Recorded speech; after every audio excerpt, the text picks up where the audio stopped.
Namo tassa bhagavato arahato samma sambuddhassa.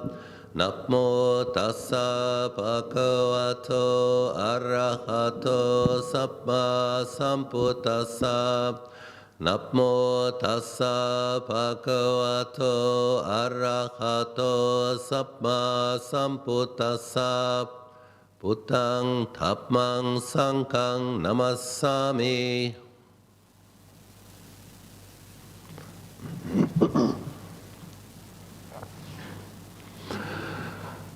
I'm happy to have the opportunity to share some Dhamma, encourage you in your practice, in your faith.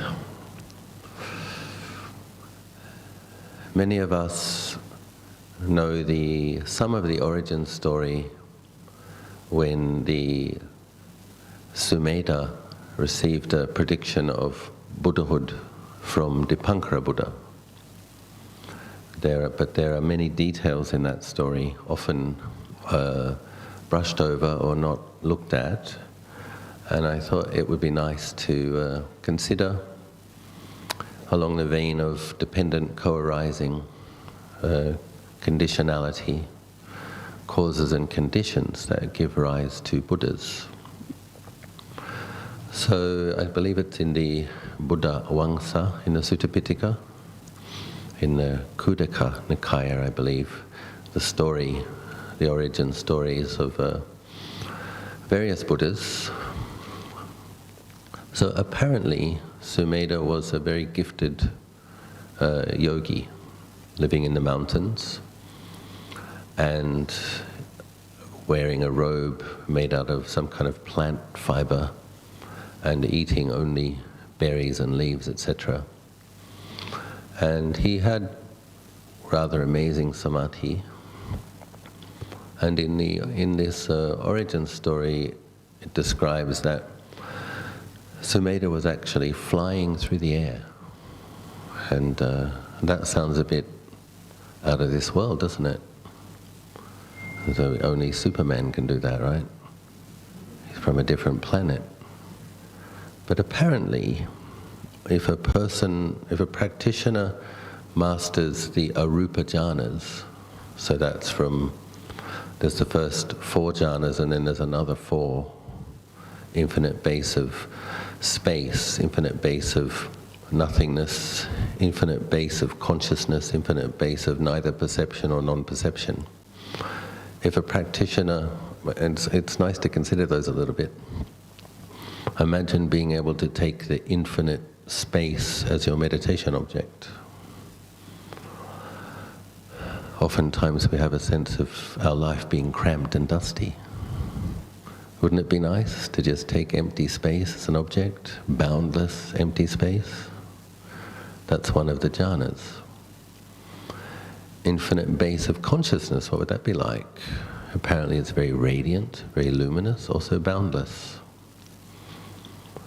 For those who are fed up with irritating perceptions, what would it be like to be able to take the infinite base of neither perception or non-perception?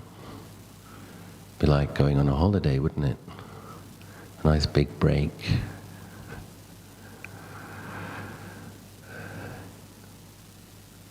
So, apparently, this practitioner had these absorptions, had these abilities, and when a practitioner has those abilities, they develop a certain amount of mastery over the elements, the 4 elements, and that's when it becomes possible to walk on water or fly in the air.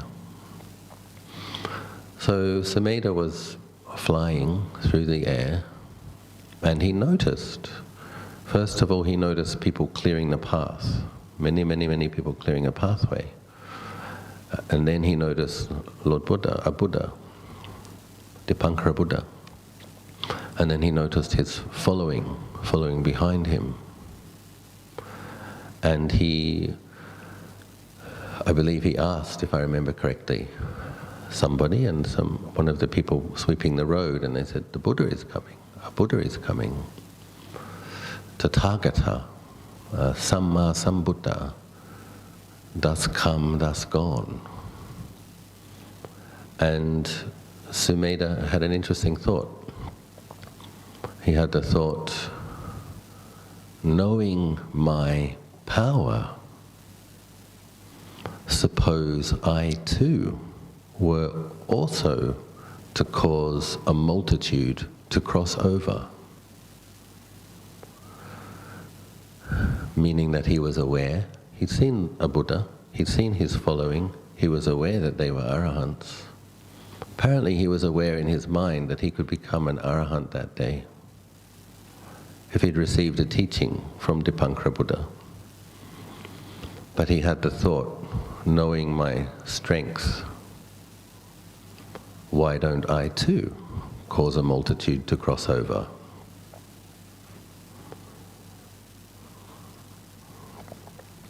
It's nice to contemplate these kinds of things because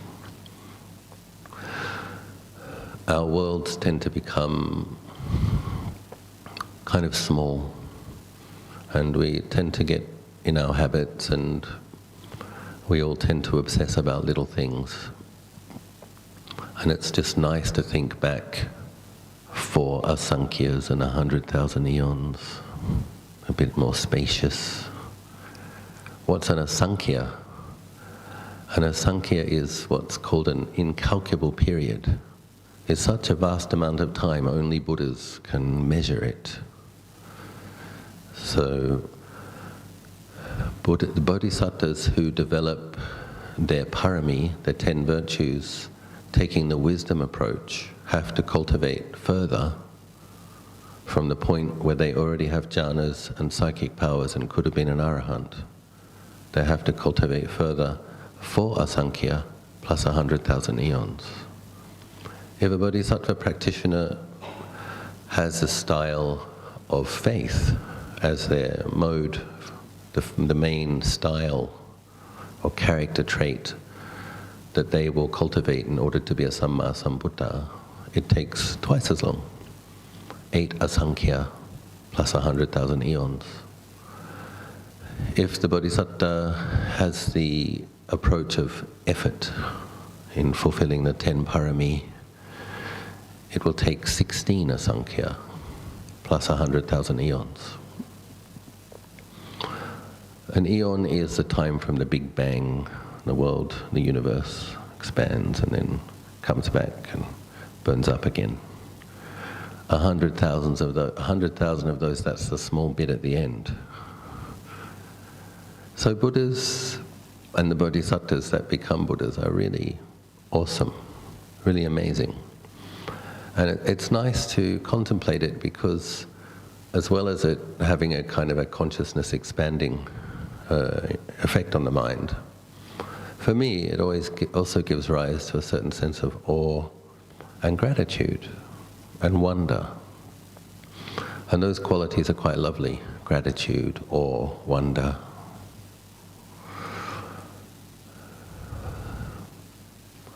Apparently Maitreya Bodhisattva, who will become Maitreya Buddha, took the slower 16 asankhya path of effort, and because Sumedha, who became Gautama Buddha, spent 4 asankhya, that means that he becomes a Buddha in what's called the Degenerating Age. So that means that a percentage of humanity are Buddhists, but most aren't. So that was the case in his 45 years of teaching in northern India. There were other sects, and sometimes other sects would argue and have discussions, find fault with the Buddha's doctrine, etc. But normally Lord Buddha would, with his wisdom was superior. In the time of Maitreya Buddha, apparently the entire world will be Buddhists, because in spending 4 times as long accumulating the merit and the qualities and making all of those karmic connections with all of those beings, by the time Maitreya becomes a Buddha, the entire world will be Buddhist. It's another nice contemplation. Think back for Asankhya's 100,000 eons. One prediction was that Meitya is coming in 300 million years, I think forward 300 million years. Getting a more spacious view of samsara. Apparently, in the time of Maitreya, there are no disasters. There are no famines. There are no wars. And the lifespan is 80,000 years. I once asked Luang Por Anand, Tanajanan, is this possible? He said, yeah, it's possible. I said, how is it possible? He said, well, everybody already has jhana samadhi before the Buddha is enlightened. Everybody has been cultivating their generosity, keeping their ethical precepts, meditating for many, many lives. They have vast merits. So they're already virtuous. That's one of the things that makes the human lifespan longer and longer, is when the humans are more and more virtuous. So at that point, just after the very peak of the eon, 100,000 years lifespan, Maitreya Buddha will come.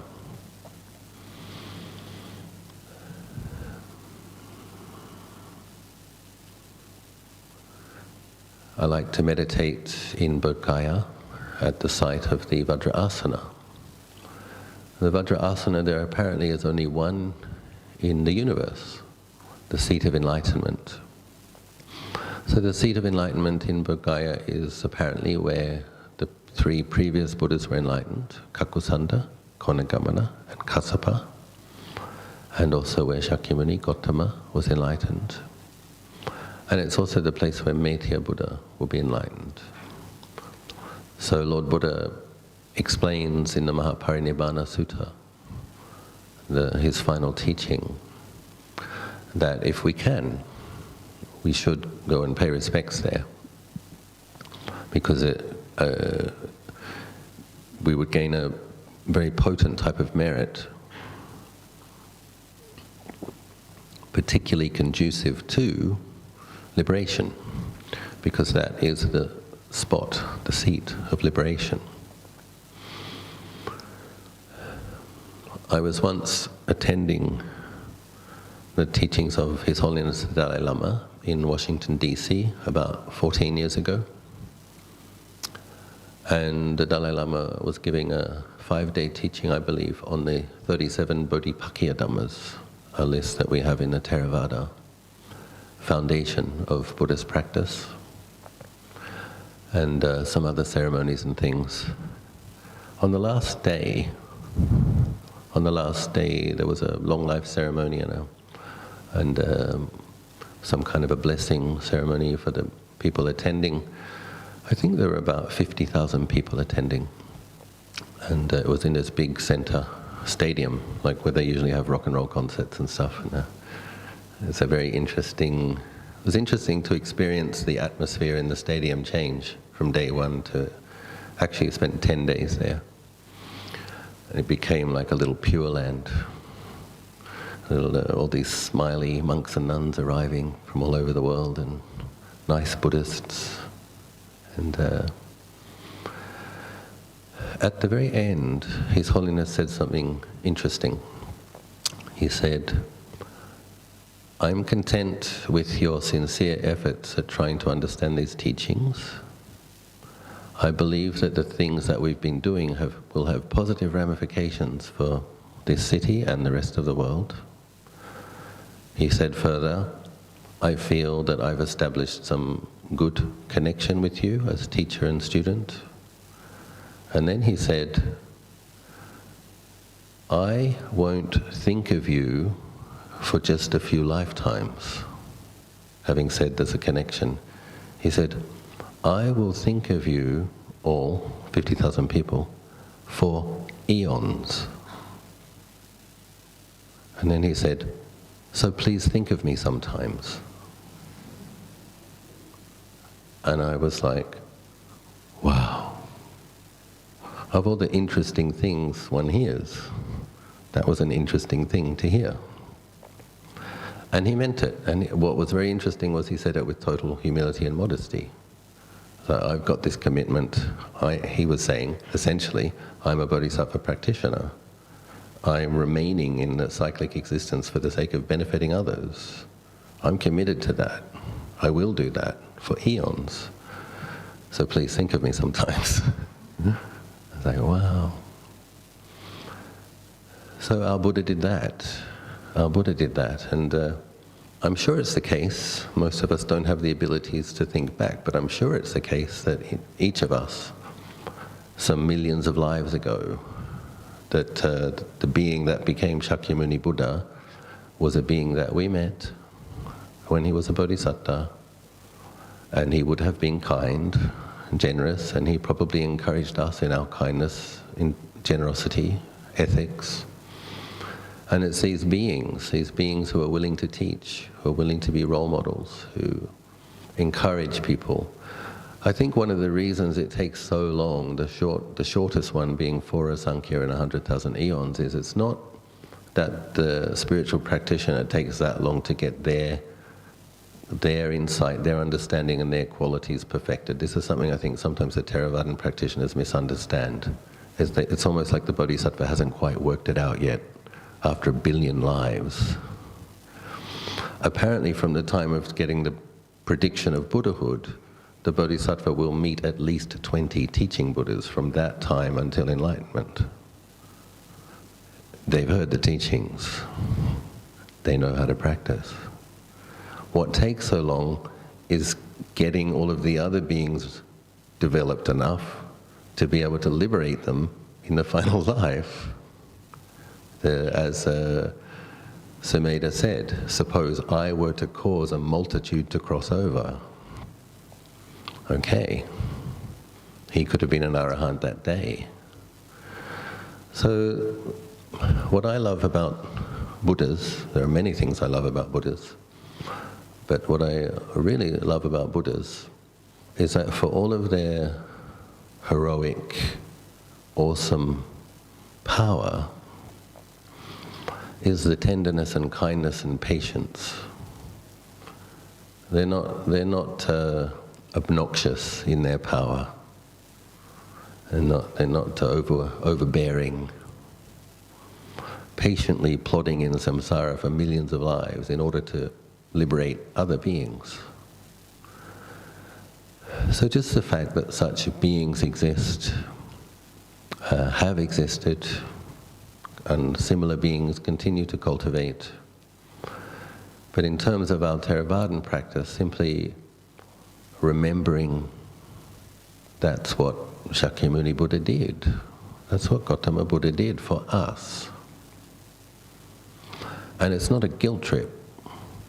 It's to recognize, my goodness, this being cultivated so much further.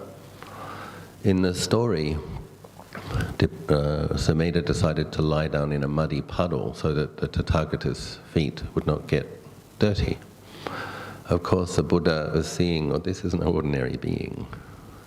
And Sumedha was thinking, due to this act of humility, may I receive a prediction of Buddhahood. Apparently for the Bodhisattva practitioner, if they've not yet received a prediction of Buddhahood from a teaching Buddha, it's not guaranteed yet. You have to receive, that practitioner has to receive that prediction from a teaching Buddha. And so rather than step on him, Dipankara Buddha said, in 4 Asankhya's and 100,000 eons, your name will be Siddhartha Gautama, your mother's name will be such and such, your father's name will be such and such, you will have a lifespan so long, you will become enlightened under such and such a tree after practicing austerities for such and such, etc. The whole details of the Buddha's final life, Dipankara Buddha proclaimed. And that was the same for the previous Buddhas, and it's the same for Maitreya Buddha, and many more to come. So when we do our Buddhanusati, I remember once as a junior monk in Wat Nanachar was very strict about keeping all the rules. And so we studied the Vinaya a lot for the first few years, all of the monks' rules, 227 rules. And there's these phrases when silly and naughty monks do bad things. And the Buddha sometimes scolds them and he says, "Oh, you foolish man, it would have been better for you to drink hot iron," and various things he would say. And I remember thinking, I was wondering one day, about 3 years into it, I was wondering, if the Buddha was next door, would I go and pay respects? I'm a bhikkhu and I pay respects to the Buddha every day. And I remember thinking, no. And I'm like, why not? Well, I'd be scared that he'd call me a foolish man. Because of my bad habits. And I realized this is a problem, actually. This is a problem. I shouldn't, as a bhikkhu, I shouldn't have a feeling that I wouldn't pay respects to the Buddha if he was here in person. And so I realized that I needed to contemplate other aspects of Lord Buddha, other qualities. Yes, when someone truly was foolish, the Buddha said that's foolish. Fair enough. But there are many suttas where it starts with the Buddha in his first watch of the morning, after his first meditation. He reviews the world and he sees who can he teach today, who might benefit.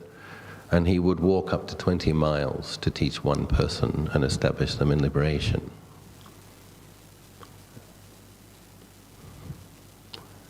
And so when we think of that Buddha, it's very touching. It says, in the morning chanting, it says, Sabuddho Susuddho Karuna Mahanavo. The Buddha, absolutely pure, with ocean-like compassion. So he's not a fierce, mean, judgmental entity that you would come and he would scold and make you feel bad. He's pure. He has ocean-like compassion. He's cultivated for eons so that he would have the ability to teach people perfectly according to their character, according to their karma. So that's a wonderful recollection. When we chant the Buddhanusati, Vijja Charana Sampanno, impeccable in conduct and understanding. That's how you can trust that the Buddha would know how to treat you. There's many wonderful occasions where, I think it was Yasa, the prince. Yasa gives me hope, I'll tell you why. There's these super austere five practitioners that the Buddha was practicing with as a bodhisattva. And remember, he realized after 6 years, this patiently enduring, that time when the bodhisattva was practicing austerities, he had the insight that a spiritual practitioner may have experienced as much suffering in their cultivation as he did, but no one had experienced more. That's a pretty amazing statement. So in terms of patiently enduring painful, racking feelings, as previously the bodhisattva had practiced the Arupa jhanas, but he could see within that lifetime, that final life, he could see that it wasn't the deathless, it wasn't nibbana, it wasn't liberation. So it was still bound to arising, staying for some time and ceasing. As wonderful as it wasn't liberation. So then he tried, okay, how about the absolute extreme of patient endurance without allowing the mind to absorb into a peaceful state? So he did that for 6 years. And then when he had the insight, this isn't working, and he had the insight into the middle way, suppose I were to combine some concentration with focused contemplation, allow myself to eat and bathe, maybe that would work. He had the insight that it would work. Those 5 practitioners abandoned him, they thought. And this is an interesting thing to notice as well, that this great practitioner had a correct insight into the right way to practice, and his friends abandoned him. So, because they were still convinced that austerity was the way. They all became arahants after the second sermon, the Anattalakkhana Sutta. So those guys are like superheroes, austerity superheroes. But then there's another one, Yasa, the merchant's son. apparently he had gold slippers, and he had courtesans, female entertainers, entertaining him, playing instruments, singing songs, dancing. And he fell asleep, and he woke up, and the harem had also fallen asleep in the meantime, and he saw them dribbling and snoring and muttering to themselves and gnashing teeth in their sleep. And poor old Yasa, this delicate merchant's son, had never seen anything so horrible. And he was beside himself. He wandered outside of his mansion saying, "It's awful, it's horrible, oh, it's awful, it's horrible." Because of his vast merits, he happened to wander into the deer park where Lord Buddha had just been teaching the 5 great practitioners that became the first 5 arahants. And the Buddha knew his name. We're using his abilities. He said, "Yasa, come here, come here. Let me explain something to you that isn't awful, that isn't horrible." And he sits down, and the Lord Buddha, with his wisdom, understanding how to teach, explained the benefits of generosity, explained the benefits of ethical conduct, spoke to him in a way which was pleasing to him, and then when his heart was glad and content, it gave more wisdom teachings, and Yasa also became one of the arahants. So we have these examples where we see the Buddha's incredible compassion, skill. He knew who he had to be gentle with. He knew who he had to be fierce with. He knew, and he was willing to walk and go and teach one individual person. There's the occasion at the Mahaparinibbana where one last person hadn't understood. Lord Buddha asked, "Has anyone got a question?" He's just about to pass into final Nibbana, and there was one. And I believe Ananda initially said, "Don't bother him at this time." And the Buddha said, "Ananda, this person needs a teaching, bring them." He taught that person, I can't remember their name, but they also became one of the arahants.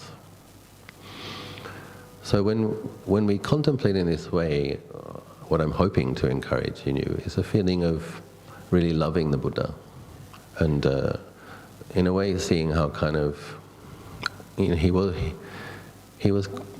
really cool, right? He's really cool. And he's really powerful, and he's really tender. And when we think of that sacrifice, delaying his own liberation for billions of lives, so that he would have the opportunity. We think of how many Buddhists there are in the world now, about 500 million. And that's 2,600 years later. How many hundreds of millions of people have benefited because of that extraordinary effort? And this is apparently the degenerating era. We can see that. There's more wars, there's more famine, there's a lot of problems, diseases. Can you imagine the world if Buddha didn't come at this time? How much worse it might be. So it's nice to give some thought to what Buddhas are. Of course, he doesn't say that we have to follow that path. During his teaching career, he often says, strive on to realize that which can be realized. He was teaching people to be liberated in that life. And in the Theravada Suttas, there aren't, as far as I'm aware, any examples of him encouraging somebody to be a Buddha. Not in our Sutta Pitaka. There is one example where somebody wanted to offer him a robe, and he said no, offer it to the monk at the end of the line, and that person was disappointed apparently. And then the Buddha said, "Oh, don't be disappointed. This is the future Buddha Maitya." And then they, "Oh, cool, okay, I'll offer my robe to him." Yeah. So there is the example of Maitya continuing to build his virtue in this asana. In Sri Lanka, I think it's understood that Buddhaghosa Bhikkhu, who composed the Visuddhimagga, is believed to have been an incarnation of Maitreya. And in Thailand, there are some very significant monks from 200, 300 years ago that are also believed to be incarnations of Maitreya. So we have past Buddhas, the current Buddha, future Buddhas. And when we do our Buddhanussati and we recollect them with deep gratitude and love and trust, that's the kind of quality, if it's very deep in the heart, that is going to help you meet one. If ever you get separated from the dispensation or from a Buddhist culture. So I just wanted to say that with our Buddhanussati, feel free to embrace it wholeheartedly, feel lots of love and respect, as well as confidence in the teachings, and cultivate your quick liberation if that's what you want. And if you want to practice for 4 asankhya's and 100,000 eons, you can do that too. I offer that for your reflection.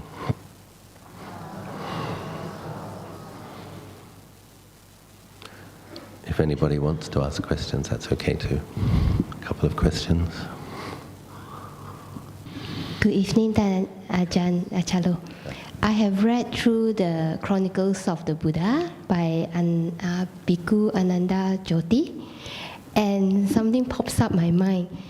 It seems like, the earth, the world that we're living in, it is impermanent, but from the so many eons and kasapas, the name of the mountains and the people are still the same. Right. So that strikes me, is it always a repetition of the same world system? Yeah, I don't know.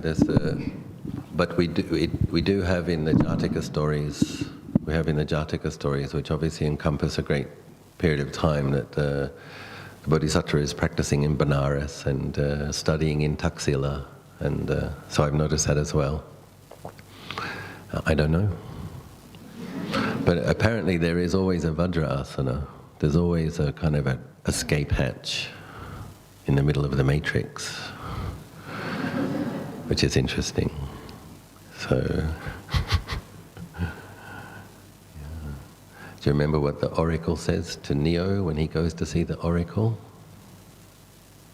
She says, "You have the gift, but it seems like you're waiting for something."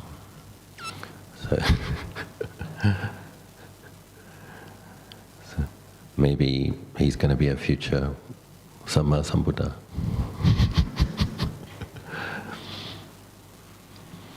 Yeah. I've also heard that different universes have like different, slightly different rules or potentialities, like the Western universe, and you can be a Buddha in heaven. In the Southern universe, you have to be a Buddha in the human world. But I guess if we can't know it for ourselves, we don't have to think about it too much. And then I guess the point is, Buddhas exist, and we want to keep meeting them in their teachings until we liberate ourselves.